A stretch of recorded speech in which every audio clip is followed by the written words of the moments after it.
இந்த நிகழ்ச்சியில் கலந்துக்கல எனக்கு பெரிய சந்தோஷம் பெருமையும் கூட. நான் வந்து உட்காந்து ஒரு 1/2 மணி நேரம் ஆச்சு. 3 மினிஸ்டர்ஸ் மேலே இருக்கிறாங்க. அவங்க கேள்விகளையும் சந்தேகங்களையும் கேட்குறாங்க.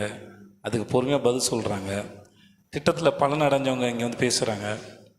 இன்றைக்கி கொடுக்க போகிற இந்த 10 லட்சம் மடிக்கணினி இந்த அரசு ரொம்ப காலமாகவே திட்டம் போட்டுக்கிட்டே இருக்குது நம்ம எல்லாரையும் படிக்க வைக்கிறதுக்கு. அது இப்போன்னு இல்லை, ரொம்ப வருஷமாக நடந்துகிட்டே இருக்குது.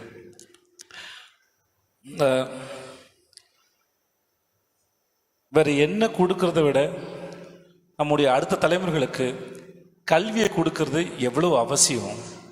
ஒருத்தர் கல்வி கிடைக்கிறதன் மூலமாக அந்த தலைமுறை, அந்த குடும்பம் அவர்கள் அடுத்த கட்டத்தை நகர்ந்து போகிறாங்க. அதுக்கு மிக முக்கியமான பங்கு இந்த அரசு மறுபடியும் செஞ்சுக்கிட்டே இருக்காங்க. அதுக்கு ரொம்ப மிக்க நன்றி சார் உங்களுக்கு. ஏன்னா ஒருத்தருக்கு அவருடைய வளர்ச்சி என்கிறது அவர் கிடைக்கிற அறிவு மூலமாக தான் அவர் முன்னாடி போகிறாரு.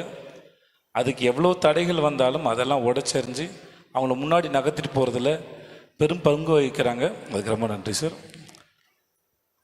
அப்புறம் உங்கள் எல்லாருக்கும் என்னுடைய வாழ்த்துக்கள். இந்த திட்டத்தில் பலனடை போகிறவங்க அனைவருக்கும் என்னுடைய வாழ்த்துக்கள். Thank you sir. செய்திகளை உடனுக்குடன் தெரிந்து கொள்ள கீழ்கண்ட கேபிள் மற்றும் டிடிஹெச் நெட்வொர்க்குகளில் எம்நாடு செய்தி தொலைக்காட்சியை காணுங்கள்.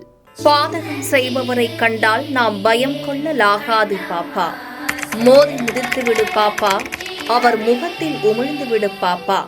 அண்மை செய்திகளை உடனுக்குடன் தெரிந்து கொள்ள இணைந்திருங்கள் எம்நாடு தொலைக்காட்சியுடன்.